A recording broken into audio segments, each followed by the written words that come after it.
Hello friends, welcome to coaching republic. आप सभी लोगों का कोचिंग रिपब्लिक में एक बार फिर से बहुत बहुत स्वागत है। मैं हूं अरुण सिंह, आपका प्रिंसिपल कोच। क्लास शुरू करें उससे पहले आई रिक्वेस्ट कि आप सभी लोग इस टेलीग्राम चैनल को ज्वाइन करें। अगर आप लोगों ने अभी तक हमारा यूट्यूब चैनल सब्सक्राइब नहीं किया है तो प्लीज़ इसे सब्सक्राइब करें। अगर आपको हमारी क्लासेस, हमारे वीडियोस पसंद आते हैं, लाइक करें, कमेंट करें, शेयर करें और बेल आइकन दबाना बिल्कुल भी ना भूलें। हर बार की तरह आई रिक्वेस्ट आप सभी लोग अपना ख्याल रखें, अपनी आंखों का ख्याल रखें, अपने कानों का ख्याल रखें। क्लासेस अटेंड करने के लिए आप लोगों का स्क्रीन टाइम आजकल बढ़ता चला जा रहा है, जिस वजह से आपकी आंखों पर गलत प्रभाव पड़ सकता है ब्लू रेस का। और उससे बचने के लिए आप लोग इस्तेमाल कर सकते हैं ब्लू कट लेंसेज का। अगर आपकी आंखों में पावर है तो पावर का चश्मा इस्तेमाल करें, अदरवाइज 0 नंबर का ब्लू कट लेंसेज का चश्मा जरूर इस्तेमाल करें। कोई भी बच्चा हेडफोन लगाकर क्लास अटेंड ना करे। आई रिक्वेस्ट आप स्पीकर का प्रयोग करें। अगर आपके लैपटॉप की या फिर मोबाइल की आवाज कम है तो आप लोग एक्सटर्नल स्पीकर का इस्तेमाल कीजिए। समय बेहद कीमती है, गुजरा हुआ समय लौटकर कभी नहीं आता, इसलिए आज से और अभी से जागें और अपनी पढ़ाई शुरू करें सीरियसली। यूपीएससी और स्टेट पीएससी एग्जामिनेशंस के लिए ये क्लास है। हम लोग पढ़ रहे हैं एंशिएंट इंडियन हिस्ट्री और इसमें आज हम लोग डिस्कस करेंगे मगध के बारे में। जैसे मैंने आपको बताया कि हम लोगों को 16 महाजनपदों के बारे में जानकारी मिलती है जो 6ठी शताब्दी ईसा पूर्व में भारतवर्ष के अंदर एग्जिस्टेंस में आए। राइट, ये 16 महाजनपद नॉर्थ वेस्ट फ्रंटियर से लेकर बिहार तक फैले हुए थे। अधिकतर विंध्याचल पर्वत के उत्तर में हुआ करते थे, एक विंध्याचल पर्वत के दक्षिण में भी था। इन 16 महाजनपदों के बारे में जो हमें जानकारी मिली वो बुद्धिस्ट टेक्स्ट अंगुत्रा निकाय से मिली। उसके अलावा जो जैनिज्म टेक्स्ट है, जैन ग्रंथ है भगवती सूत्र, उससे भी हम लोगों को मिला।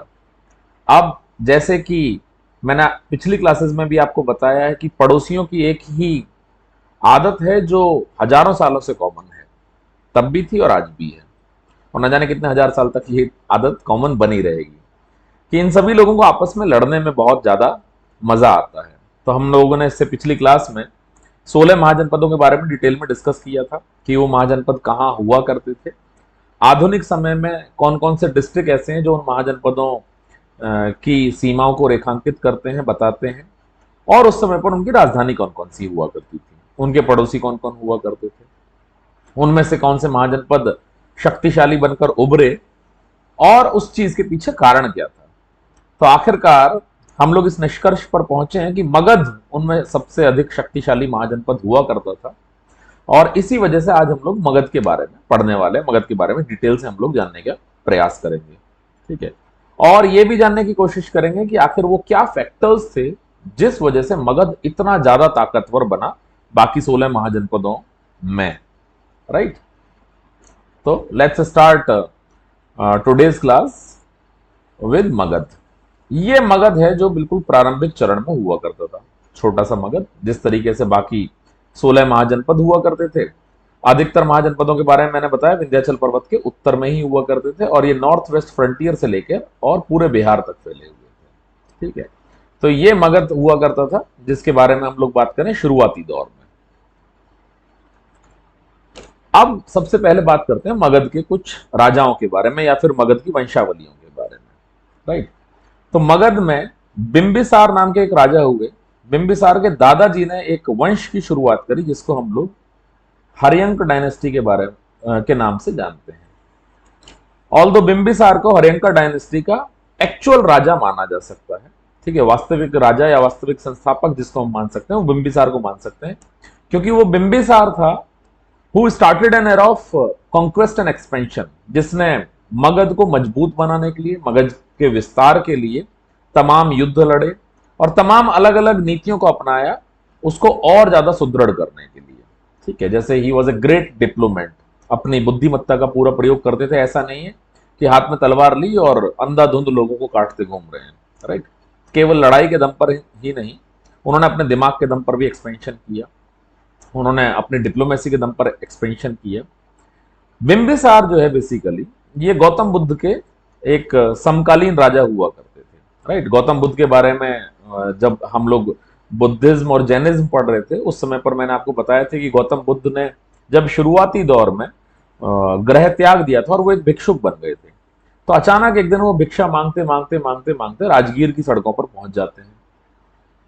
उनको देखकर अचानक बहुत सारे लोग भागकर राजा के पास पहुंचते हैं। वो राजा बिंबिसार ही हुआ करते थे। तो कहते हैं राजन, एक अजीब सा भिक्षुक आया हुआ है राज्य में। तो कहते हैं भिक्षुक आया हुआ है तो मेरे पास आने की क्या आवश्यकता है, उसे भिक्षा दो और आप जाने दो। कहते हैं नहीं साहब, वो भिक्षुक लगता ही नहीं है, वो तो परम प्रतापी, परम तेजस्वी, परम ओजस्वी, परम ज्ञानी नजर आता है। उसके चारों तरफ तो एक प्रकार का प्रकाश फैला हुआ है। तो बिंबिसार को समझने में बिल्कुल भी समय नहीं लगा था कि ये कोई और नहीं वरन स्वयं सिद्धार्थ है। बिंबिसार दौड़कर उनके पास जाते हैं और एक कहानी है कि बिंबिसार उनको ऑफर करते हैं कि आप मेरा पूरा राज्य ले लो। दूसरी कहानी के अकॉर्डिंग ये भी मत है कि बिंबिसार उन्हें अपना आधा राज्य ऑफर करते हैं कि भाई आप मेरा राज्य ले लो लेकिन ये सब काम मत करो। बिंबिसार बहुत रिक्वेस्ट करते हैं। तब भगवान गौतम बुद्ध उनको समझाते हैं कि मेरी जिम्मेदारी तुम तक या मेरे परिवार तक सीमित नहीं है। मेरी जिम्मेदारी तो इस समस्त संसार के सभी प्राणियों के प्रति है। ये सभी लोग दुखी हैं और इनके दुखों का निवारण ढूंढना, इनके दुखों का निवारण करना ही मेरी नैतिक जिम्मेदारी बनती है। ठीक है, मेरे जीवन का अर्थ ही यही है कि मैं इन लोगों के कष्टों का निवारण कर सकूं। और इसी वजह से फिर वो आगे बढ़ जाते हैं। तो ये एक्चुअली उसी दृश्य को दिखाने की कोशिश की गई है जहां पर राजा बिंबिसार भगवान गौतम बुद्ध के चरणों में है और उनसे विनती कर रहे हैं कि प्लीज आप वापस चलो, लेकिन नाकामयाब हो जाते हैं। गौतम बुद्धा जो है वो आखिरकार अपने रास्ते पर आगे बढ़ जाते हैं। तो बिंबिसार मगध की सबसे पहली डायनेस्टी, मगध के सबसे पहले राजवंश के एक्चुअल संस्थापक के रूप में जाने जाते हैं। ऑल्दो हर्यंक डायनेस्टी जिसके राजा थे, हर्यंक डायनेस्टी की स्थापना बिंबिसार के दादा ने की थी, लेकिन वो साधारण स्तर पर अपने राज्य को चला रहे थे। जब उनके ग्रैंडसन बिंबिसार राजा बनते हैं, वो इस चीज पर ध्यान देना शुरू करते हैं किस तरीके से मगध को अखंड बनाया जा सकता है, मजबूत बनाया जा सकता है, इसका और ज्यादा विस्तार किया जा सकता है, इसको सुरक्षित बनाया जा सकता है, इसको अभेद्य बनाया जा सकता है। इन सब चीजों के लिए बिंबिसार ने अपने प्रयास शुरू किए। बिंबिसार के प्रयास, जैसे मैंने बताया, कि केवल युद्ध तक सीमित नहीं थे। बिंबिसार के जो प्रयास हुआ करते थे वो डिप्लोमेटिक भी थे। मैरिज रिलेशंस के दम पर भी इन्होंने अपने राज्य को विस्तार दिया, अपने राज्य को मजबूत बनाना शुरू किया। ठीक है, बिंबिसार ने सबसे पहले शुरुआत करी अंग राज्य के साथ। ये वही अंग राज्य है जिसके लिए कहा जाता है कि कर्ण को यहां का राजा बनाया था दुर्योधन ने। अंगराज कर्ण, आप लोगों को अगर याद हो महाभारत के किस्सों में, तो कर्ण बेसिकली इसी अंग राज्य के राजा हुआ करते थे जिस राज्य का राजपाट उनको सौंपा गया था दुर्योधन के द्वारा। तो सबसे पहले बिंबिसार ने इसी अंग राज्य को अपने राज्य में विलय किया और यहां का वायसराय बना दिया अपने पुत्र अजातशत्रु को। ठीक है, अजातशत्रु की कहानी बिंबिसार के तुरंत बाद शुरू होगी। ये बिंबिसार के बेटे हुआ करते थे और युद्ध के लिए थोड़े से बीमार हुआ करते थे। ठीक है, ऑल्दो ऐसी बात नहीं कि वो कायर थे, बिल्कुल बिंबिसार की तरीके से बहादुर थे, लेकिन केवल युद्ध के दम पर, केवल लड़ने के दम पर अपने राज्य का विस्तार किया जा सके, ये चीज कहीं से कहीं तक तर्क संगत नहीं है। बिंबिसार में ये बुद्धिमत्ता थी कि केवल युद्ध के दम पर मैं अपने राज्य को बहुत अधिक विस्तार नहीं दे सकता। ठीक है, उसके लिए मुझे अलग अलग नीतियों को भी अपनाना पड़ेगा। राइट, तो उन्होंने मैरिज अलायंसेस की तरफ भी ध्यान देना शुरू किया। बिंबिसार ने कुल मिलाकर 3 विवाह किए और इन तीनों विवाहों के आधार पर उन्होंने बेसिकली अपने राज्य को सुरक्षित करना शुरू किया। जैसे कि एक जगह से उनकी शादी हुई, दूसरी जगह से तीसरी जगह, 3 जगह से शादी हुई, तो अब कम से कम ये चीज क्लियर होगी कि ये 3 राज्य मेरे ऊपर हमला नहीं करेंगे और अगर मुझे अपने राज्य के एक्सपेंशन के लिए कहीं पर युद्ध लड़ने के लिए जाना पड़ा और मुझे एक्स्ट्रा फोर्स की जरूरत हुई तो मैं इन तीनों राज्यों से मांग सकता हूं, क्योंकि मैं इन तीनों राज्यों का दामाद हूं। ठीक है, ये तीनों मेरी सहायता करेंगे ही करेंगे।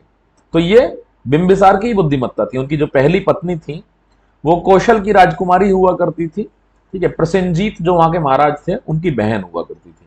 जब कौशल से उनका विवाह हुआ तो काशी जो था बेसिकली उनकी कमान उनके हाथों में सौंप दी गई और उसके अलावा 1 लाख सिक्के इनको गिफ्ट में मिले, जिसको दहेज भी बोला जा सकता है, इस विवाह के दौरान। ठीक है, इस विवाह के कारण। तो इससे यह बात पता चलती है कि हाँ, कॉइन्स जो हैं वो प्रचलन में आ चुके थे और कॉइन्स का मूल्य वाकई में बहुत ज्यादा हुआ करता था। ठीक है, तो कौशल की राजकुमारी से इन्होंने सबसे पहला विवाह किया और काशी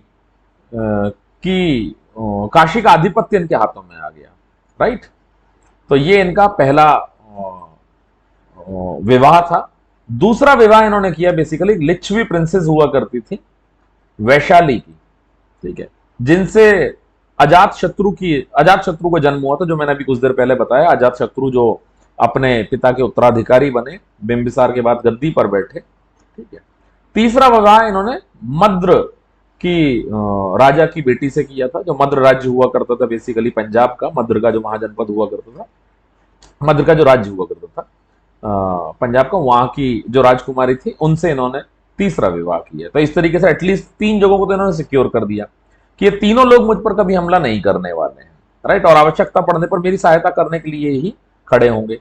तो जैसे मैंने आपको बताया, मैरिज रिलेशंस के दम पर इन्होंने अपनी स्थिति को मजबूत किया, ठीक है। युद्ध लड़ने में पूरी तरीके से काबिल थे ही, और उसके अलावा इन्होंने डिप्लोमेसी का भी इस्तेमाल किया, राइट। जैसे कि मगध का जो सबसे जबरदस्त राइवल था वो था अवंती। अवंती के साथ जब बिंबिसार ने युद्ध लड़ा तो बिंबिसार को बहुत जल्दी समझ में आ गया कि इस युद्ध को जीता नहीं जा सकता, और अगर मैं इस युद्ध को जीत भी गया तो भी मैं इतना कुछ खो चुका हूंगा कि उस जीत का महत्व समाप्त हो जाएगा। तो उन्हें लगा कि समझदारी इसी चीज में है कि इस युद्ध को यहीं पर रोक दिया जाए, ठीक है। अच्छा, अवंती इतना जबरदस्त तरीके से भारी क्यों पड़ा, उसके पीछे भी एक कारण है। कोई भी सेना तब सबसे अच्छी तरीके से रण कौशल दिखा सकती है जब उनके पास अच्छी क्वालिटी के हथियार हो। तो मगध के स्ट्रांग बनने के कारणों में सबसे बड़ा कारण एक था कि इनके पास लोहे का प्रचुर मात्रा में भंडार था, ठीक है, जो इनकी राजधानी राजगीर से कहीं ज्यादा दूर नहीं था। उसके बहुत अच्छी क्वालिटी के वेपन्स बनाया करते थे और उनसे युद्ध लड़ा करते थे, और बड़े आराम से अपने प्रतिद्वंदियों को हरा दिया करते थे, अपने दुश्मनों को हरा दिया करते थे। अवंती के साथ भी सेम यही सिचुएशन थी कि अवंती के पास भी लोहे का बहुत अच्छा भंडार था, इसीलिए उनके पास जो हथियार उपलब्ध थे वो भी बहुत अच्छी क्वालिटी के थे, और वो भी युद्ध में जो है किसी से पीछे रहने वाले नहीं थे।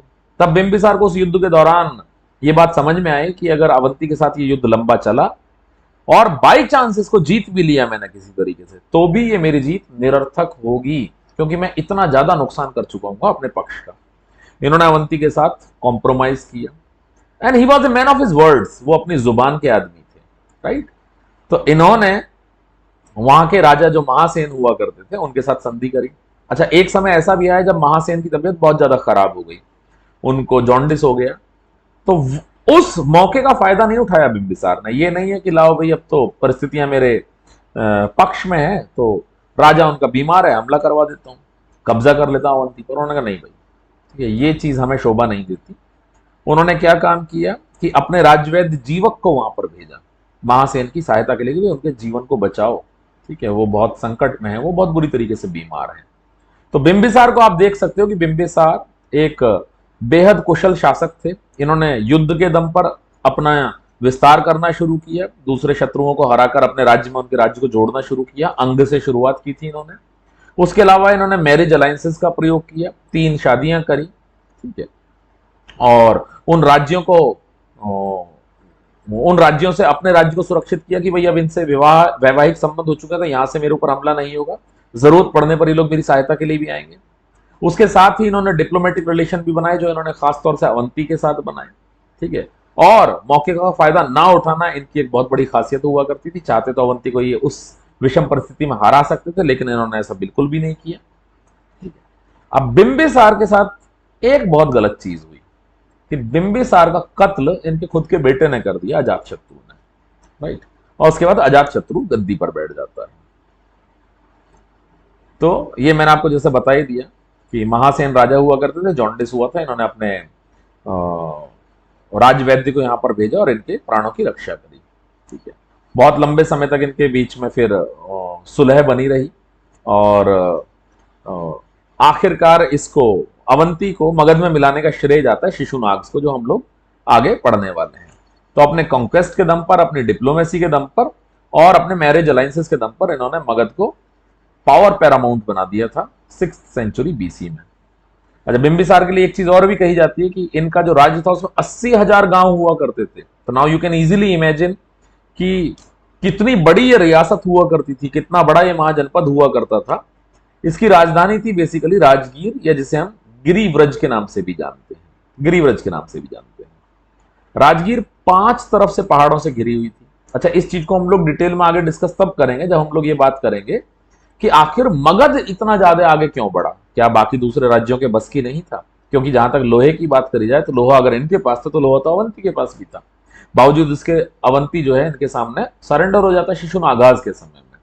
तो आखिर वो क्या कारण थे जिस वजह से मगध अभेद्य बना और इतना ज्यादा शक्तिशाली राज्य बना, उस चीज को हम डिटेल में डिस्कस करेंगे। फिलहाल मैं आपको यही बताना चाहूंगा कि जो राजगीर इनकी राजधानी हुआ करती थी मगध की, वो 5 पहाड़ों से घिरी हुई थी। तो ये बहुत ज्यादा मुश्किल था कि 5 पहाड़ों से घिरी हुई राजधानी के ऊपर हमला करना और उसको हरा देना, क्योंकि जो सैनिक पहाड़ की चोटी पर बैठे हुए हैं वो नीचे से आने वाले किसी भी शत्रु सेना को हरा सकते हैं बड़े आराम के साथ, क्योंकि एडवांटेज उनके साथ है। ठीक है, तो ये चीजें राजगीर को अभेद्य बना दिया करती थी। अजातशत्रु के बारे में जैसे मैंने आपको बताया कि बिंबिसार का कत्ल करने के बाद अजातशत्रु आखिरकार गद्दी पर बैठ जाता है। बिंबिसार का जो कुल मिलाकर शासनकाल रहा वो लगभग 52 वर्ष का रहा। 52 साल तक बिंबिसार ने राज्य किया। 544 बीसी से लेके 492 बीसी यानी 544 ईसा पूर्व से 492 ईसा पूर्व तक बिंबिसार मगध के राजा रहे। इनके बाद इनका पुत्र अजातशत्रु गद्दी पर बैठता है अपने पिता का कत्ल करने के बाद, और 492 ईसा पूर्व से लेके और 460 ईसा पूर्व तक अजातशत्रु का शासन रहा। राइट। अजातशत्रु के साथ ये था कि अजातशत्रु भी अपने पिता के पद चिन्हों पर ही चला। अपने राज्य को विस्तार देने के लिए, अपने राज्य को और बड़ा करने के लिए, अपने राज्य को और शक्तिशाली बनाने के लिए इसने युद्धों का सहारा लिया। He was addicted of Wars. इसे युद्धों की बीमारी थी, इसे युद्धों की आदत थी। लेकिन इसके अंदर बाकी वो कार्य कुशलता नहीं थी कि युद्धों के अलावा भी किसी तरीके से अपने राज्य को मजबूत किया जा सकता है या नहीं। ये केवल लड़ना जानता था। ठीक है, बिंबिसार की लड़ने की आदत ही इसके अंदर आई, बाकी डिप्लोमेसी ये नहीं सीख पाया जो बिंबिसार के अंदर हुआ करती थी। ठीक है, तो इसने भी एग्रेशन की पॉलिसी को जारी रखा एक्सपेंशन के लिए। ठीक है। अच्छा, अब एक प्रॉब्लम और भी थी अजातशत्रु के साथ। अजातशत्रु जो है वो रिश्ते नाते इन सब चीजों को कुछ भी नहीं मानता था। उसे मतलब ही नहीं था इनमें से किसी भी चीज से। राइट। कोई मेरा जान पहचान वाला है, कोई मेरा रिश्तेदार है, कोई मेरा सगा संबंधी है, कोई वास्ता नहीं। ये बहुत ही सपाट किस्म का व्यक्ति हुआ करता था, एकदम भावना विहीन, किसी से कोई मतलब नहीं, कोई बर्बाद होता है हो जाए, चाहे वो सगा संबंधी ही क्यों ना हो। राइट। उसी के चलते ये जो काशी और कौशल है वो इसके अगेंस्ट हो जाते हैं। ठीक है, और बहुत लंबा संघर्ष चलता है कि भाई ये लोग इसकी आदतों से दुखी हो चुके थे पूरी तरीके से। जबकि एक जमाने में आप देखते हो जब कौशल नरेश की बेटी से बिंबिसार ने शादी करी थी, ठीक है, तो काशी इन्हीं के आधिपत्य में आ गया था शुरुआती दौर में। राइट। लेकिन अपने ही रिश्तेदारों के प्रति ये युद्ध की भावनाएं रखता था, ये ईर्ष्या की भावनाएं रखता करता था। राइट। तो Ajatashatru was a no respecter of relations. इसको इन सब चीजों से कोई वास्ता नहीं था। इसने अल्टीमेटली कौशल राज्य के ऊपर भी हमला कर दिया। राइट। कौशल तो छोड़ो, वैशाली के ऊपर भी इसने हमला कर दिया। वैशाली तो वो राज्य था जहां की इसकी माता हुआ करती थी। ठीक है, इसका ननिहाल था। तो इसने वैशाली के ऊपर भी हमला कर दिया। वैशाली की दीवारें जो थी मजबूत थी, वैशाली का दुर्ग जो था बहुत ज्यादा मजबूत था। तो इसने क्या काम शुरू करा कि इसने उन लोगों के कान भरने शुरू कर दिए। ठीक है, वैशाली में जिसके रिश्तेदार हुआ करते थे, इसने उन सबके मन में आपसी मतभेद शुरू कर दिया कि वो तुम्हारे बारे में ऐसा कहते हैं, वो तुम्हारे बारे में ऐसा सोचते हैं। और जहां मन मुटाव और मतभेद शुरू हो जाते हैं, उस देश की सुदृढ़ता तो फिर दांव पर लगी जाती है। राइट। अच्छा, वैशाली के प्रति युद्ध लड़ने का कारण, अपने खुद की ननिहाल के प्रति युद्ध लड़ने का कारण क्या था? इसने कहा कि इन लोगों ने कौशल राष्ट्र का साथ दिया था, कौशल राज्य का साथ दिया था जब मेरी कौशल राज्य के साथ शत्रुता चल रही थी, तो अब मैं इन्हें भी नहीं छोड़ूंगा। 16 साल लगे इसे वैशाली को समाप्त करने में, लेकिन अजातशत्रु बिल्कुल नहीं माना और उन लोगों में मतभेद इसने उनके मन में इसने मतभेदों का घर बना दिया और 16 साल के अंदर आखिरकार वैशाली को पूरी तरीके से डिस्ट्रॉय कर दिया, जमींदोज कर दिया। आप लोगों ने एक फिल्म देखी होगी जिसका नाम है बाहुबली। ठीक है, बाहुबली में आप देखते हो बाहुबली इसी प्रकार की एक गुलेल में पत्थर लगाता है और इसी प्रकार की एक दूसरी गुलेल यहां खड़ी करता है और इन दोनों में एक तेल का भीगा हुआ कपड़ा टांग कर कालकेय की सेना पर फेंक देता है, आग लगा देता है।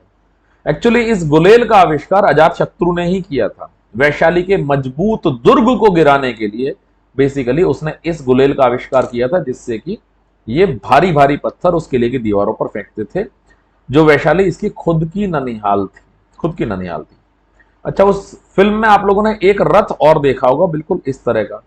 भल्लाल देव इसी प्रकार के रथ का प्रयोग करता है, जिसमें आगे तलवारें लगी हुई थी और मास किलिंग में वो इस्तेमाल करता है, सेना को गाजर मूली की तरीके से काटता हुआ चला जाता है।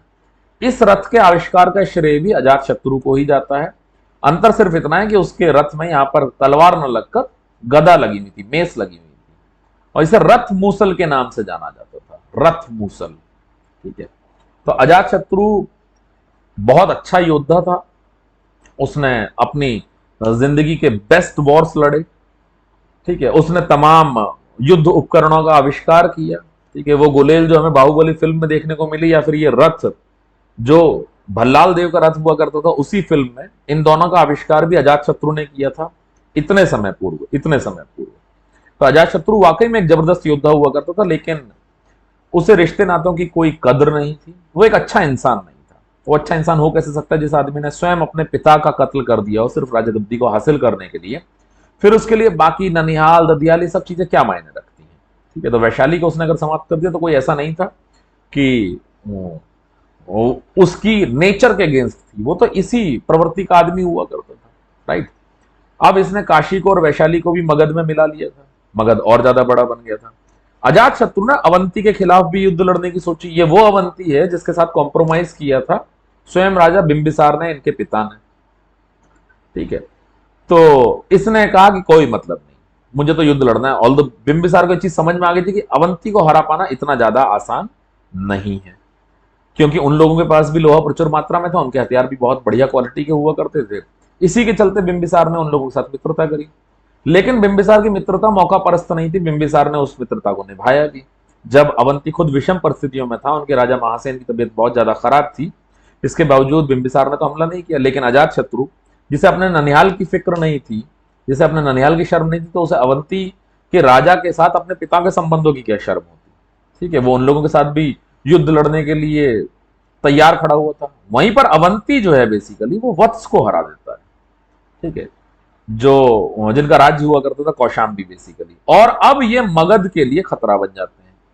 और पहली बार किसी को मगध की तरफ आंखें निकाला हुआ देख अजात शत्रु को डर लगना शुरू हो जाता है, और अजात शत्रु राजगीर का फोर्टिफिकेशन शुरू करवा देता है। ऑल्दो राजगीर 5 पहाड़ों से घिरी हुई थी, लेकिन एंट्री का दरवाजा तो वही करता था जिससे वो खुद आया जाया करते थे। वहां पर उसने दुर्ग बनवाना शुरू कर दिया कि कहीं ऐसा ना हो कि अवंती मेरी बात से नाराज हो जाए और वो राजगीर पर ही हमला कर दे। ऑल्दो उसकी जिंदगी में ऐसा कभी हुआ नहीं, अवंती ने उन लोगों के ऊपर हमला नहीं किया। कोई भी इतना बेवकूफ नहीं था जितना खुद अजात शत्रु था। ठीक है, सबको अपनी शक्तियों का एहसास था, लेकिन बावजूद इसके सबको ये बात पता थी कि युद्ध से जितना ज्यादा बचा जाए उतना ज्यादा ठीक है। वो भी अवंती खुद मगध जैसे शत्रु के साथ युद्ध नहीं छेड़ता, क्योंकि उन लोगों को भी ये बात का एहसास था कि मगध भी एक स्ट्रॉन्ग अपोनेंट है। इन लोगों के पास भी लोहा अच्छी मात्रा में है, इन लोगों के पास भी तमाम संपत्ति है, क्योंकि लोहा होने की वजह से ये लोग अच्छे उपकरण भी बनाते हैं जो खेती के लिए सहायक होते हैं, जिससे अच्छा सरप्लस पैदा होता है, अच्छी वेल्थ है इन लोगों के पास। At the same point of time उन्हें इस बात का भी आभास था कि उस लोहे की मदद से ये लोग बढ़िया क्वालिटी के हथियार भी बनाते हैं, और उन हथियारों का प्रयोग हमारे खिलाफ युद्ध में किया जा सकता है और हम लोग नुकसान उठाएंगे। अब जैसे मैंने बताया, जीते जी अजात शत्रु के जीवन काल में वो कभी दिन नहीं आया जिस समय पर अवंती ने इन लोगों के ऊपर युद्ध किया हो। अब एक कहावत है कि जब बोया पेड़ बबूल का तो आम कहां से हुए। अवंती ने अपने अजात शत्रु ने अपने पिता का कत्ल किया। ठीक है, बिंबिसार का राजा बन गया। तो ये बात तो उदयन ने भी सीखी अपने पिता से ही कि जब आप अपने पिता को मार सकते हो राजा बनने के लिए, तो भाई मैं भी अपने पिता को मार सकता हूं राजा बनने के लिए। और उदयन ने अपने पिता अजात शत्रु का कत्ल कर दिया, और 460 ईसा पूर्व से लेकर 444 ईसा पूर्व, यानी 460 बीसी से लेकर 444 बीसी तक उदयन राजा रहे। ठीक है, उदयन ने मगध की राजधानी शिफ्ट कर दी। मगध की राजधानी जो बहुत सुरक्षित मानी जाया करती थी, राजगीर, जो 5 पहाड़ों से घिरी हुई थी, वहां से शिफ्ट करके इसने पटना पहुंचा दी। आखिर क्या कारण था कि उदयन ने इस राजधानी को यहां से वहां शिफ्ट किया। इतनी सुरक्षित राजधानी से ये अपनी राजधानी को ले गया पटना, ठीक है, जिसका नाम उस समय पाटलिपुत्र हुआ करता था, राइट। और ग्रीक राइटर से पोलिब्रोथा कहकर बुलाया करते थे, पोलिब्रोथा। तो ऐसा नहीं है कि पटना जो है या पाटलिपुत्र एक असुरक्षित राजधानी थी। सबसे पहली चीज तो ये कि पाटलिपुत्र उस समय पर जो मगधन एम्पायर का जितना एक्सटेंट हो चुका था, जितने दूर दूर तक वो फैल चुकी थी, उसके लगभग बीचों बीच पड़ती थी। तो आप चारों दिशाओं को यहां से बखूबी मैनेज कर सकते थे, सबसे बड़ा कारण ये था। लेकिन सुरक्षा सर्वोपरि होता है, ठीक है। तो पटना सुरक्षा के पॉइंट ऑफ व्यू से भी देखा जाए तो बहुत सही जगह पर थी, क्योंकि ये ऑलमोस्ट चारों तरफ से नदियों से घिरी हुई थी, चारों तरफ से नदियों से घिरी हुई थी। अब तक हिमालय से लेकर छोटा नागपुर तक मगध राज्य का एक्सटेंट हुआ करता था, मगध राज्य की सीमाएं हुआ करती थी। और पटना, जैसे मैंने आपको बताया कि राज्य के बिल्कुल बीचों बीच आया करता था, एक बहुत ही ज्यादा क्रूशल स्ट्रेटेजिक पॉइंट पर पटना बसा हुआ था, जहां से पूरे राज्य की देखरेख एक साथ की जा सकती थी। दूसरी तरफ अगर मैं बात करूं उदयन के पटना राजधानी शिफ्ट करने की, तो उसके और भी कई कारण थे। सबसे पहला कारण तो यह था कि पटना भी उतना ही सुरक्षित था जितना राजगीर।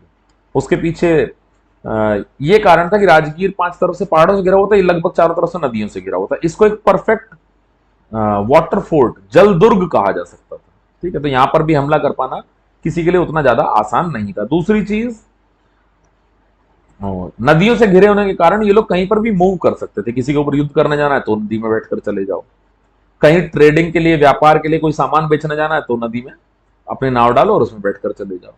तीसरा एक बहुत बड़ा कारण यह था कि पटना के आसपास की जो जमीन थी वो कहीं ज्यादा उपजाऊ थी, कहीं ज्यादा उपजाऊ हुआ करती थी। इन सारी चीजों को हम लोग अभी आज की क्लास में आगे डिटेल में डिस्कस करेंगे, जब हम लोग ये जानने की कोशिश करेंगे कि आखिर वो क्या एडवांटेजेस थे मगध के साथ, जिसके चलते मगध इतना ताकतवर साबित हुआ।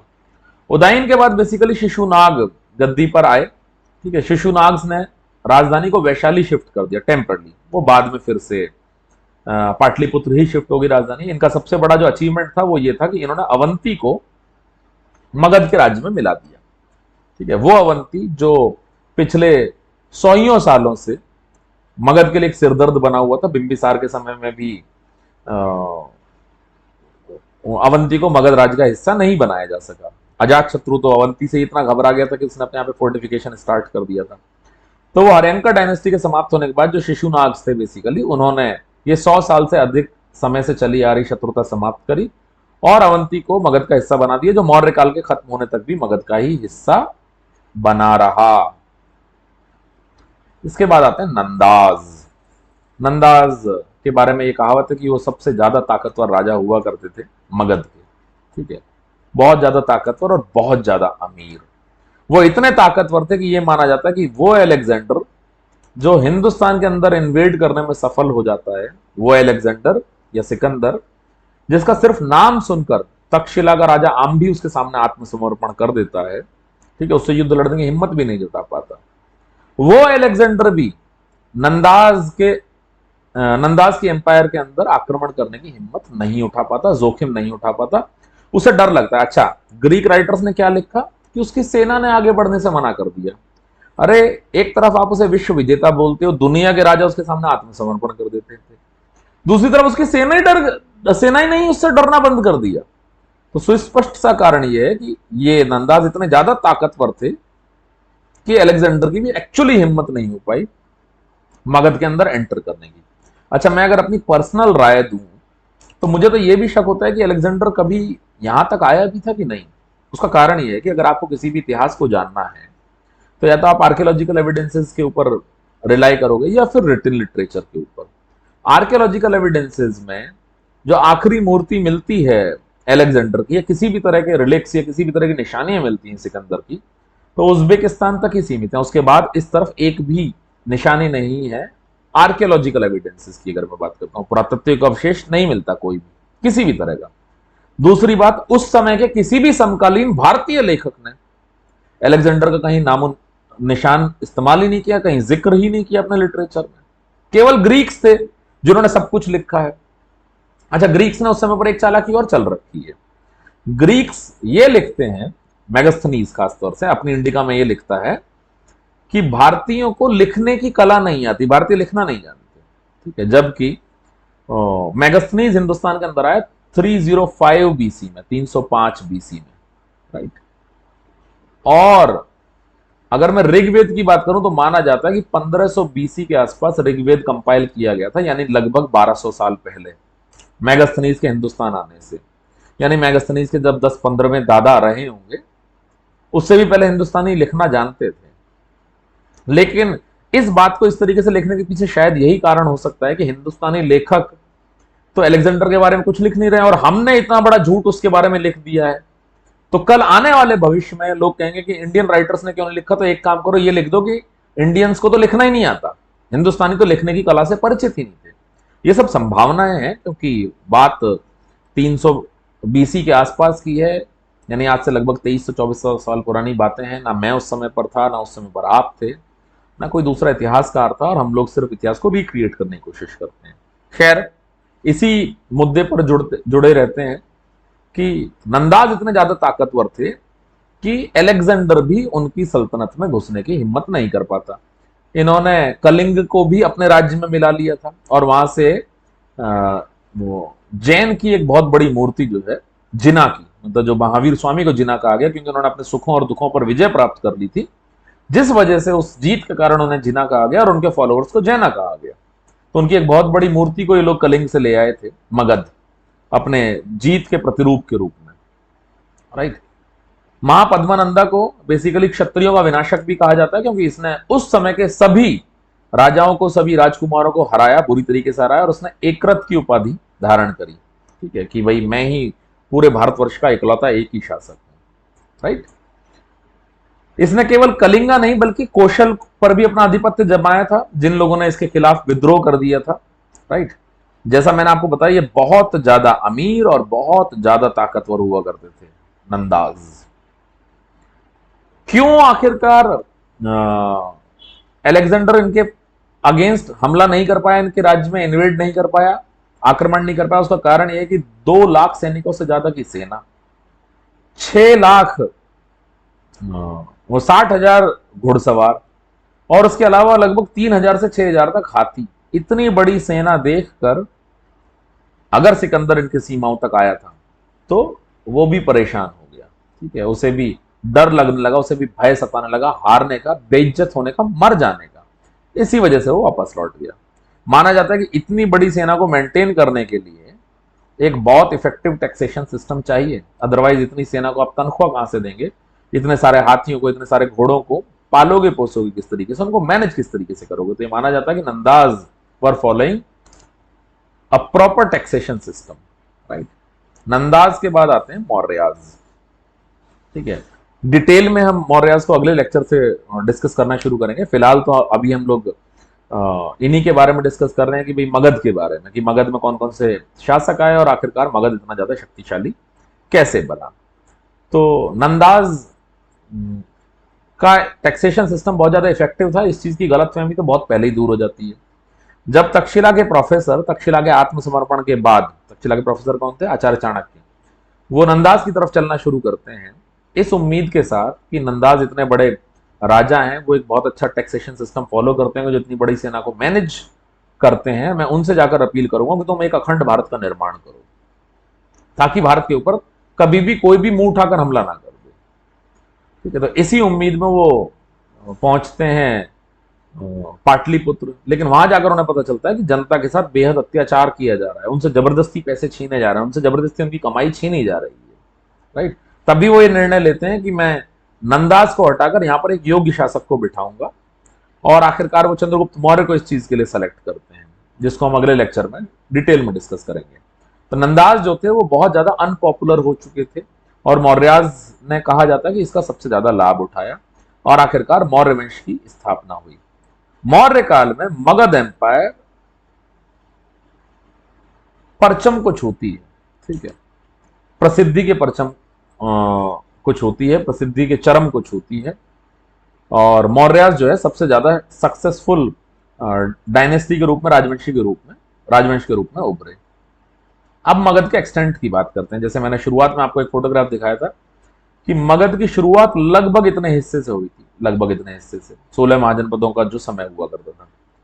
नंदास के समय पर बेसिकली मगध आप देख सकते हो कहां से लेके कहां तक फैला हुआ था, नंदास के समय पर। अब नंदास के अगेंस्ट कैंपेन स्टार्ट कर चुका था, अपना अभियान स्टार्ट कर चुका था चंद्रगुप्त मौर्य। तो उसने ना केवल नंदास वाले मगध को जीता, बल्कि उसके आसपास का जो इलाका था जिस पर आधिपत्य हुआ करता था सेल्यूकस की कुछ सेनाओं का, ठीक है, उसको भी अपने कब्जे में शुरू किया सेल्यूकस से, क्योंकि इसने मदद ली थी। बाद में इसने उसी सेल्यूकस को भी यहां से भगा दिया, जो थोड़ा बहुत बचा हुआ हिस्सा था वो भी सेल्यूकस से छीन लिया। और चंद्रगुप्त मौर्य ने ये एक्सटेंट पहुंचाया, ये सीमाएं पहुंचाई सेल्यूकस से राज्य छीनने के बाद। और ये ओवरऑल बेसिकली वो राज्य हुआ जो चंद्रगुप्त मौर्य ने मगध बनाया था, ठीक है। इसमें केवल नॉर्थ ईस्ट का हिस्सा शामिल नहीं था, इसमें कलिंग शामिल नहीं था, और इसमें साउथ के कुछ राज्य थे वो शामिल नहीं थे। ऑल्दो ये बात कही जाती है कि दक्षिण का जो ये इलाका हुआ करता था ये पूरी तरीके से चंद्रगुप्त मौर्य के इन्फ्लुएंस में था, ये इसके विरोध में नहीं थे, ठीक है। चंद्रगुप्त मौर्य जो कहता ये वही करते, सिर्फ इसके डायरेक्ट कंट्रोल में नहीं थे, सिर्फ इसके डायरेक्ट कंट्रोल में नहीं थे। तो चंद्रगुप्त मौर्य के द्वारा खड़ा किया गया अखंड भारत उस भारत से भी बड़ा है जो ब्रिटिशर्स भी नहीं बना पाए थे। ब्रिटिशर्स ने भी जिस भारत पर कब्जा किया था वो इससे ज्यादा बड़ा नहीं था, इससे छोटा ही था, करेक्ट। बिंबिसार ने चंद्रगुप्त मौर्य के भारत को पूरी तरीके से इंटैक्ट रखा, लेकिन जब अशोक आया तो आखिरकार उसने कलिंग पर भी अपना आधिपत्य जमा लिया और मगध जो है अपने चरम पर पहुंचता है, ठीक है। तो मगध की जो ग्लोरी इस समय पर हुआ करती थी मौर्य काल के समय पर, वो कभी नहीं हुई और इसके बाद भी कभी नहीं रही, ठीक। अब आखिरकार मगध इतना ज्यादा ताकतवर राज्य कैसे बना, तो उसके पीछे बहुत बड़ा कारण है, बहुत सारे कारण हैं। सबसे पहली बात तो अगर मैं बात करता हूं रूलर्स की, मगध वाकई में इतना ज्यादा फॉर्चुनेट था, इतना भाग्यशाली था कि इसमें हमेशा इसे अच्छे राजाओं का ही शासन देखने को मिला।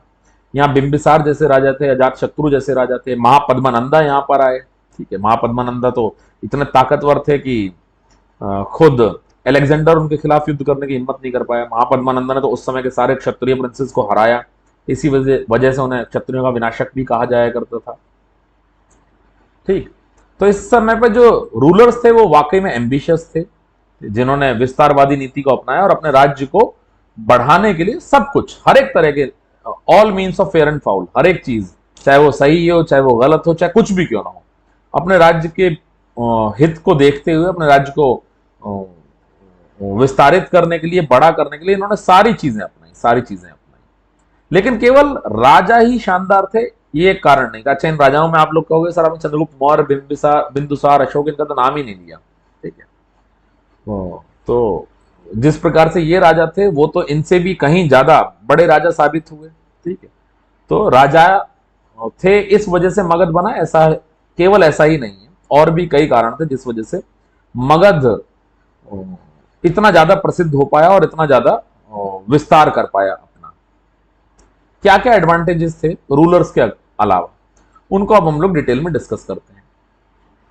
Reason of expansion, major one is iron, ठीक है। लोहा उस समय पर एक न्यू साइंस के रूप में जाना जाता था कि भाई नया विज्ञान है, क्योंकि जैसा मैंने आप लोगों को बताया ये सारी बातें हम लोग कब से शुरू कर रहे हैं, 6th सेंचुरी बीसी से, ठीक है। 6ठी शताब्दी ईसा पूर्व के आसपास की बातें हैं। लोहा लगभग 1300 ईसा पूर्व में, 1300 बीसी में वैश्विक स्तर पर इस्तेमाल होना शुरू हो गया था, ठीक है। भारतवर्ष के अंदर भी आ चुका था, लेकिन भारतवर्ष के अंदर हर एक आदमी लोहे से परिचित हो अभी ऐसी बात नहीं थी, ठीक है। लोहे से परिचित होने के बाद एक दूसरी चीज और भी थी, लोहा है किसके पास, भाई मुझे पता तो है कि लोहा होता है, लेकिन मेरे पास है तो नहीं लोहा कि मैं उसके उपकरण बना सकूं, उसके हथियार बना सकूं। तो लोहा एक बहुत बड़ा कारण रहा मगध के एक्सपेंशन का, क्योंकि ये लोग इस न्यू साइंस से, लोहे की कला से परिचित थे, and eight the same point of time इनके पास बहुत अच्छे डिपॉजिट्स हुआ करते थे। लौह अयस्क इनके पास मौजूद था जो राजगीर से बहुत ज्यादा दूरी पर नहीं था। अब जिसके पास ज्यादा लोहा होगा और वो उसको प्रोसेस करना भी जानता है, तो उस लोहे की मदद से ये लोग अच्छे टूल्स बनाया करते थे, एग्रीकल्चरल टूल्स, ठीक है। अब इन टूल्स की मदद से बहुत अच्छी खेती हो पाती थी,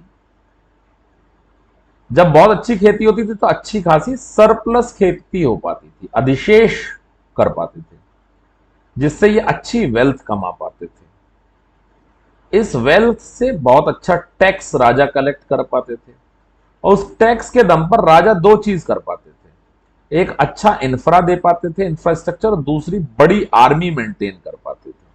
और इस आर्मी के दम पर ये युद्ध लड़ सकते थे, जिस युद्ध से ये लोग और ज्यादा लैंड ले सकते थे, और इस लैंड के दम पर और ज्यादा खेती और ज्यादा अधिशेष ये कर सकते थे। ये क्रम था, राइट। तो लोहा बेसिकली बहुत ज्यादा हेल्पफुल साबित हुआ उस समय की अर्थव्यवस्था के दृष्टिकोण से, जो खेती के ऊपर निर्भर करती थी, क्योंकि लोहे के बहुत अच्छे उपकरण बनते थे जिससे बढ़िया खेती हो पाती थी।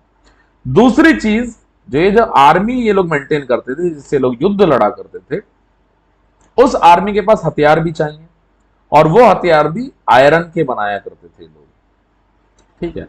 तो दूसरे लोगों को आयरन के बारे में मालूम था, लेकिन आयरन था नहीं उनके पास, इनके पास आयरन भी बहुत ज्यादा था, और इतने अच्छे हथियार होने के कारण ये लोग इन युद्धों में बहुत अच्छा प्रदर्शन करते थे, जिससे ये लोग जीतते थे और लैंड जीत पाते थे, और उस लैंड पर और ज्यादा खेती हो पाती थी। तो आयरन एक बहुत इंपॉर्टेंट चीज थी, जो बेसिकली मगध के लिए एक पॉजिटिव फैक्टर साबित हुआ। जो इनके पास अच्छे अयस्क हुआ करते थे, बहुत ज्यादा भंडार हुआ करता था लोहे का। अच्छा, कुछ देर पहले मैंने आपको जैसे बताया कि अवंती इनका एक बहुत सीरियस राइवल था, ठीक है। तो अवंती के सीरियस राइवल होने का कारण, बिंबिसार उनके साथ कॉम्प्रोमाइज क्यों करते हैं, क्योंकि बिंबिसार में भी ये आयरन माइन, क्योंकि अवंती में भी आयरन माइंस पाई जाया करती, अवंती के पास भी लोहे का अच्छा खासा भंडार हुआ करता था। वो लोग भी इस लोहे की कला से परिचित थे, वो लोग भी अच्छे उपकरण इस्तेमाल करते थे, और वो लोग भी अच्छे हथियार बनाया करते थे, राइट।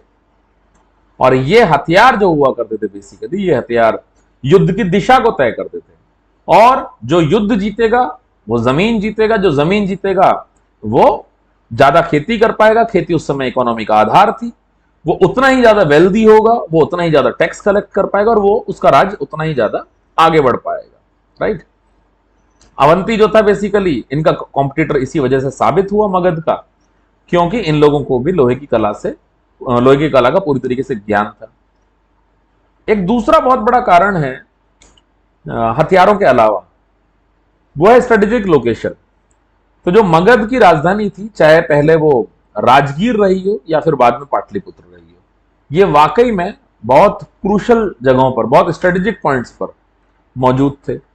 जैसे राजगीर के बारे में मैंने आपको बताया कि राजगीर को हराया जाना इतना ज्यादा आसान नहीं था, क्योंकि राजगीर 5 तरफ से हिल्स से घिरा हुआ था, तो इनके ऊपर हमला करना इतना आसान नहीं था किसी के लिए भी। वहीं दूसरी तरफ मैं अगर पाटलिपुत्र की बात करता हूं, तो पाटलिपुत्र भी चारों तरफ से नदियों से घिरा हुआ था, इसी वजह से इसे जल दुर्ग कहा जाता था, राइट, जल दुर्ग। केवल जल दुर्ग होने के कारण ही पाटलिपुत्र इंपॉर्टेंट नहीं था कि कोई दूसरा आदमी हमला नहीं कर पाया इसलिए पाटलिपुत्र बहुत अच्छा है, नहीं। इसके चारों तरफ जो नदियां हुआ करती थी, जो रिवर्स हुआ करती थी, उन रिवर्स के दम पर ये लोग कहीं पर भी जाके ट्रेड कर सकते थे।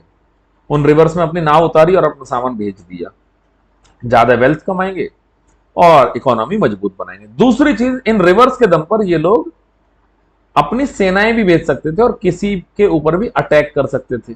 क्यों? क्योंकि सारे राज्य नदियों के किनारे तो बसे हुए होते हैं, ठीक है। अब आप कहोगे कि कोई दूसरा नहीं था जो इनके ऊपर अटैक कर देता नदियों के किनारे, उसमें भी एक और चीज इनके, एक और एडवांटेज इनके साथ था जो हम अभी आगे पढ़ेंगे, वो था टिम्बर।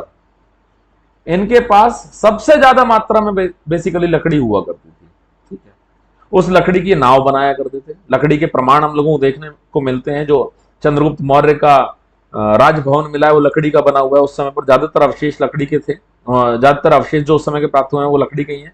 इस चीज का जिक्र मेगास्थनीज ने भी अपनी किताब इंडिका में किया है कि उस समय पर लकड़ी का ये लोग खूब इस्तेमाल किया करते थे। तो राजगीर के बारे में मैंने आपको बताया, 5 तरफ से घिरा हुआ था पहाड़ों से, और ये इतना ज्यादा आसान नहीं था कि इन लोगों के ऊपर हमला किया जा सके, ठीक है। तो it was not easy to destroy forts like Rajgir in those days. उन दिनों पर राजगीर जैसे दुर्ग को तोड़ पाना, हरा पाना इतना ज्यादा आसान नहीं था। जब राजगीर से पाटलिपुत्र की राजधानी शिफ्ट हुई, जो उदयन ने करी थी, जो अजातशत्रु का बेटा हुआ करता था, उसके लिए भी एक उसके पीछे भी एक बहुत ठोस कारण था। एक तो ये बीचों बीच पड़ती थी, तो अब जो है आप पूरे राज्य को संभाल सकते थे। दूसरी चीज, ये संगम पर पड़ा करती थी, चारों तरफ नदियां हुआ करती थी, राइट। उन नदियों में ये लोग कम्युनिकेट कर सकते थे, एक जगह से दूसरी जगह जा सकते थे इन नदियों की मदद से। ठीक है, तो आर्मी कुड मूव, तो ये लोग अगर कहीं पर हमला करना चाहते हैं तो अपनी आर्मी को भेज सकते थे नावों में बिठाकर। उसके अलावा ये लोग ट्रेड और व्यापार भी कर सकते थे। तो नॉर्थ और वेस्ट की अगर मैं बात करूं तो सोन और गंगा थी, और वहीं पर साउथ और ईस्ट की बात करूं तो पुनपिन, ठीक है, नदी जो हुआ करती थी उसने उनको वहां से घेर रखा था। तो इसको बेसिकली जलदुर्ग कहकर बुलाया जाता था पाटलिपुत्र को। इन स्लाइड्स में जो भी लिखा हुआ है वर्बली मैं आप लोगों को एक्सप्लेन कर चुका हूं। अगर आपको बाद में जरूरत पड़ती है इसमें से डिटेल में पढ़ने की तो आप इनके स्क्रीनशॉट ले सकते हैं सीधे सीधे। ठीक है, तो इसमें किसी तरह का कोई प्रतिबंध नहीं, कोई रेस्ट्रिक्शन नहीं कि आप लोग स्क्रीनशॉट नहीं ले पाएंगे।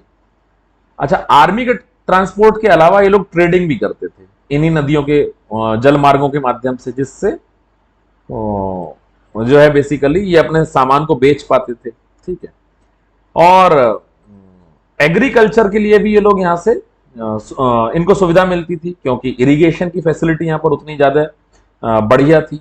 ठीक है, तो ये एग्रीकल्चर के लिए भी सहायक होती थी ये नदियां।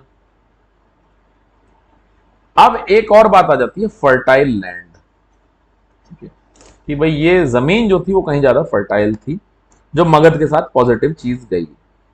तो अगर मैं बात करूं खासतौर से पाटलिपुत्र की, तो पाटलिपुत्र या फिर मगध की मैं बात करता हूं, तो मगध बेसिकली गंगा के मैदानों के बीच में स्थित था। ठीक है, जलोढ़ी जमीन थी। ठीक है, और ये बहुत ज्यादा उपजाऊ थी, क्योंकि नदियां अपने साथ दूर दूर से जो मिनरल्स बहाकर लाती हैं उनका डिपॉजिट यहां पर हुआ करता था, जिससे बहुत अच्छी खेती हुआ करती थी। तो ये जो जमीन हुआ करती थी ये बहुत ज्यादा फर्टाइल हुआ करती थी। अच्छा, यहां पर बहुत ज्यादा हैवी रेनफॉल हुआ करता था, तो इरिगेशन की भी आवश्यकता नहीं थी, कहीं से हम लोगों को सिंचाई व्यवस्था करनी है उसके लिए भी सोचना है। यहाँ पर इतनी ज्यादा बरसात थी, इतनी ज्यादा उपजाऊ जमीन थी, तो खेती बहुत अच्छी होती थी, और खेती हमारी अर्थव्यवस्था का आधार था। पैडी की अगर मैं बात करूं, यानी कि धान, धान उस समय की मुख्य फसल हुआ करती थी, और धान के लिए सारी परिस्थितियां अनुकूल थी, चाहे मैं बारिश की बात करूं, चाहे मैं उपजाऊ जमीन की बात करूं। राइट, तो ये सारी परिस्थितियां इनकी जमीन को जो है बहुत ज्यादा उपजाऊ बनाया करते थे। राइट, और उस उपजाऊ होने की वजह से ये लोग कंसीडरेबल सरप्लस यानी अधिशेष उत्पन्न किया करते थे, जिसकी वजह से अच्छी वेल्थ आ जाया करती थी। इसको बेचने के बाद अपनी आवश्यकता के अनुसार रखा, बाकी सारा बेच दिया, वेल्थ आई। वेल्थ से बहुत अच्छा टैक्स कलेक्ट कर लेते थे जो राजा हुआ करते थे। इस टैक्स के दम पर राजा अच्छा इंफ्रा दे पाते थे, जिससे अगले साल और अच्छी खेती हो पाए। दूसरा, इसके अलावा इससे लोग बड़ी आर्मी मेंटेन कर पाते थे। आर्मी के दम पर ये लोग वॉर्स लड़ पाते थे। वॉर्स के दम पर ये लोग ज्यादा लैंड एक्वायर कर पाया करते थे। ज्यादा लैंड से ये लोग ज्यादा खेती, और ज्यादा खेती से ज्यादा सरप्लस खेती, और उससे ज्यादा वेल्थ, उससे ज्यादा टैक्स। करेक्ट, तो मेरे हिसाब से आप लोगों को अब ये चीज पूरी तरीके से क्लियर हो चुकी होगी। अच्छा, टिम्बर के बारे में मैंने आपको बताया। आप लोग कहेंगे साहब इन नदियों में तो कोई और लोग भी नाव उतार सकते थे, वो लोग भी तो हमला कर सकते थे। ठीक है, तो लकड़ी की प्रचुरता भी इन्हीं लोगों के पास थी। ठीक है, जिस चीज का जिक्र मेगास्थनीज ने भी किया है, ठीक है, अपनी किताब में उसने बताया है कि किस तरीके से लकड़ी की दीवारें हुआ करती थी, लकड़ी के घर हुआ करते थे पाटलिपुत्र में। तो इनके पास टिम्बर जो था वो बहुत ज्यादा प्रचुरता में उपलब्ध था, और इस टिम्बर की ये लोग बोट्स बनाया करते थे, और इन बोट्स के माध्यम से ये लोग अपनी आर्मी को भी एक जगह से दूसरी जगह भेज पाते थे। इन बोट्स के माध्यम से ये लोग अपने व्यापारिक सामान को भी एक जगह से दूसरी जगह भेज पाते थे, और उसे बेचकर और ज्यादा वेल्थ कमा पाते थे। ठीक है, तो ये पाटलिपुत्र में अवशेष हैं बेसिकली उस साइट के, जो कभी चंद्रगुप्त मौर्य का किला हुआ करता था। ये सब टिम्बर के ही अवशेष हैं, लकड़ी के ही अवशेष हैं। ठीक है, ये आपको उसी साइट की निशानियां मिलती हैं। ये वहां पर एक पिलर के ऊपर बना हुआ डिजाइन है, ये भी लकड़ी का ही है। राइट, कॉइन्स, मैंने आप लोगों को एक चीज और बताई थी, जब हम जैनिज्म और बुद्धिज्म पढ़ रहे थे तब मैंने आपको बताया था कि सिक्कों की जो शुरुआत हुई बेसिकली वो पूर्वी उत्तर प्रदेश और उत्तर पश्चिम बिहार में सबसे पहले शुरू हुए सिक्के। सिक्के आने से क्या होता है? सिक्के आने से इकोनॉमी स्ट्रांग हो जाती है, इकोनॉमी ज्यादा तेज चलने लगती है। ठीक है, क्योंकि सामान ज्यादा आसानी से बिक पाता है। इससे पहले क्या था? एक्सचेंज, बार्टर, विनिमय की इकोनॉमी हुआ करती थी। मैंने आपको राइस दिया, इसके बदले में आप मुझे वीट दे दो, चावल दे दो, या इसके बदले में आप मुझे रथ दे दो, या इसके बदले में आप मुझे 2 तलवार दे दो। राइट, तो सिक्के इंट्रोड्यूस हो चुके थे, मेटल मनी आ चुकी थी। जिस वजह से व्यापार बढ़ चुका था। अब हमें बार्टर की आवश्यकता नहीं थी, क्योंकि आदमी को अगर कुछ सामान लेने के लिए जाना है, मान लीजिए आदमी को चावल खरीदने जाना, तो उतना ही ज्यादा बोझ के वो गेहूं लेकर जा रहा है अपनी तरफ से कि लो साहब ये गेहूं लो, मुझे चावल दे दो। मुश्किलात थी व्यापार में। अब सिक्के आए, सिक्के दिए चावल खरीद दिए, सिक्के दिए रथ खरीद लिया, व्यापार बढ़ गया। जिसका उदाहरण भी मैंने आपको जैनिज्म और बुद्धिज्म वाले चैप्टर में दिया था कि अगर सिक्के होते हैं तो व्यापार कैसे बढ़ पाता है। फॉर एग्जाम्पल कि 1995 की किसी शादी को हम लोग इमेजिन करें जिसमें किसी भी व्यक्ति के लिए बहुत ज्यादा मुश्किल था 2 लाख रुपए के जेवरात एक साथ खरीद पाना, क्योंकि 100 रुपए का सबसे बड़ा नोट था। आज के समय में प्लास्टिक करेंसी इजाद हो चुकी है, डेबिट कार्ड, क्रेडिट कार्ड, उसके अलावा यूपीआईज हैं, मोबाइल के थ्रू भी आप पेमेंट कर सकते हो। 20 लाख रुपए तक की पेमेंट आप चुटकियों में कर सकते हो। आपको बहुत बड़ा झोला लेके नहीं जाना है, आपको डर नहीं है कोई मेरे से झोला छीन कर भाग जाएगा। तो अब व्यापार बढ़ गया है। तो इसी तरीके से मगध में मेटल करेंसी इंट्रोड्यूस हुई, जिस वजह से मगध का व्यापार बढ़ गया। व्यापार बढ़ने से मगध की इकोनॉमी और ज्यादा स्ट्रांग होती चली गई। ठीक है, ये लोग टोल्स लगाने लगे, और जब इकोनॉमी स्ट्रांग होती चलेगी तो उन्होंने बड़ी आर्मी रखनी शुरू कर दी। जब बड़ी आर्मी रखनी शुरू कर दी तो उससे और ज्यादा लैंड ये लोग एक्वायर कर सकते थे, और ज्यादा लैंड के दम पर ये लोग और ज्यादा वेल्थ कमा सकते थे, और ज्यादा खेती कर सकते थे, और ज्यादा टैक्स कलेक्ट कर सकते थे, और ज्यादा तरक्की कर सकते थे। Right, now will discuss about the army and society. Army के बारे में जैसे मैंने आपको बताया ही कि आर्मी इतनी ज्यादा मजबूत थी इवन नंदास के समय पर भी कि Alexander the great, so called Alexander the great भी हिम्मत नहीं कर पाया मगध में हमला करने की। क्यों? क्योंकि उसे डर था इन लोगों की आर्मी का कि इतनी ताकतवर आर्मी है, मेरा क्या हाल करेंगे। ठीक है, मगध के लोग सबसे पहले थे जिन्होंने सबसे पहली बार हाथियों का इस्तेमाल किया अपनी सेना में। ठीक है, उस समय रास्ते हुआ नहीं करते थे, हाथी जंगल को रौंदते हुए भी आगे बढ़ जाया करते थे। ग्रीक सोर्सेज के मुताबिक नंदास के पास 6000 हाथी हुआ करते थे। राइट, तो कहीं पर भी पहुंचने के लिए, किसी भी सेना को कुचल देने के लिए इनके हाथियों की सेना जो है वो काफी हुआ करती थी। उसके अलावा इनकी सेना चतुरंगी थी, उसमें पैदल सैनिक भी थे, उसमें घुड़सवार भी थे, उसमें रथ भी थे, और उसमें हाथी भी थे, जिनका प्रयोग सबसे पहली बार मौर्याज ने किया था। सोसाइटी की बात करता हूं तो ये रूढ़िवादी बिल्कुल नहीं थे। जिस तरीके से ब्राह्मणिकल सोसाइटी उन दिनों शुरू हो गई थी, ये पूरी तरीके से अनऑर्थोडॉक्स थे। ठीक है, बिल्कुल भी रूढ़िवादी नहीं थे, और सभी लोगों को एक तरीके से समानता इन लोगों ने दे रखी थी। सोर्सेज ऑफ इंफॉर्मेशन की अगर मैं बात करूं कि भाई उस समय की सारी जानकारी हमें कहां से मिलती है, कैसे हम लोग उस समय के इतिहास को रिक्रिएट कर पाते हैं, तो बट ऑब्वियस सी बात है, सबसे पहली वो किताब अंगुत्रा निकाय, जिसमें से हमें 16 महाजनपदों के बारे में जानकारी मिलती है, जो एक बुद्धिस्ट टेक्स्ट है। उसके अलावा दूसरी किताब भगवती सूत्र भी है, जो एक जैनिज्म का टेक्स्ट है। इन सभी चीजों से हमें उस समय के पॉलिटिकल, उस समय की सोसाइटी, उस समय की इकोनॉमी और उस समय के रिलीजियस बिलीफ्स के बारे में जानकारी मिलती है। राइट, और इन सारी जानकारियों से हमें पता चलता है कि ये 16 महाजनपद नॉर्थ वेस्ट फ्रंटियर से लेकर बिहार तक फैले हुए थे। इनमें मगध, कौशल, वत्स और अवंती सबसे ज्यादा ताकतवर थे, और आखिरकार जिनमें मगध सबसे ज्यादा सुप्रीम साबित हुआ, जो इन लोगों के बीच में हर समय एक सुप्रीमेसी की लड़ाई चलती रहती थी। करेक्ट, मगध के सुप्रीम साबित होने के पीछे कारण क्या थे कि उनके पास लोहा प्रचुर मात्रा में था, जिससे वो अच्छे टूल्स बनाते थे, अच्छे हथियार बनाते थे। उनकी जमीन कहीं ज्यादा उपजाऊ हुआ करती थी, जहां पर और उनकी भौगोलिक परिस्थितियां ऐसी थी कि वहां पर बिना सिंचाई व्यवस्था के अच्छी खासी बारिश हो जाया करती थी। वो धान के लिए, जो उस समय की सबसे मुख्य फसल हुआ करती थी, उसके लिए बिल्कुल अप्रोप्रिएट कंडीशंस थी। उसके अलावा इनकी जो राजधानी थी वो स्ट्रेटेजिक पॉइंट्स पर बेस्ड थी। जैसे कि राजगीर की अगर मैं बात करूं तो 5 पहाड़ों से घिरा हुआ था, कोई भी आसानी से उनके ऊपर हमला नहीं कर सकता था। अगर मैं पटना की बात करता हूं तो वो हर तरफ से नदियों से घिरी हुई थी, वो एक जल दुर्ग के तौर पर थी, वहां पर भी कोई हमला नहीं कर सकता था। लकड़ियां इनके पास प्रचुर मात्रा में थी, जिनकी मदद से लोग किसी दूसरे के ऊपर हमला भी कर सकते थे नावों के माध्यम से। दूसरा, ये किसी दूसरे राज्यों के साथ व्यापार भी कर सकते थे। राइट, तो तमाम इन लोगों के साथ एडवांटेजेस थे, और ऑफकोर्स जो महान शासक मगध को मिले वो वाकई में काबिल तारीफ है। चाहे बात करूं मैं बिंबिसार की, चाहे बात करूं अजातशत्रु की, शिशुनाग की, या फिर महापद्मानंदा की, चंद्रगुप्त मौर्य की, बिंदुसार की, या फिर अशोक की, तो एक से एक जबरदस्त राजा हुए जिन्होंने मगध को वो सुप्रीम पोजीशन दिलवाई एक्चुअली, जिसका मगध हकदार था। आप लोगों से रिक्वेस्ट है कि प्लीज ज्वाइन करें इस टेलीग्राम चैनल को। उसके साथ साथ अगर आप लोगों ने अभी तक हमारा यूट्यूब चैनल सब्सक्राइब नहीं किया तो प्लीज सब्सक्राइब करें, लाइक करें, कमेंट करें, शेयर करें, and do not forget to press the bell icon. Correct. उसके साथ साथ आप लोग हमें फॉलो कर सकते हैं हमारे फेसबुक पेज पर भी और लिंक्डइन पेज पर भी। इनके लिंक्स आपको हमारे डिस्क्रिप्शन में मिल जाएंगे। आप सभी लोगों से रिक्वेस्ट है कि भाई प्लीज आप लोग अपना ख्याल रखें, ड्राइव करें बिल्कुल सेफ्टी के साथ।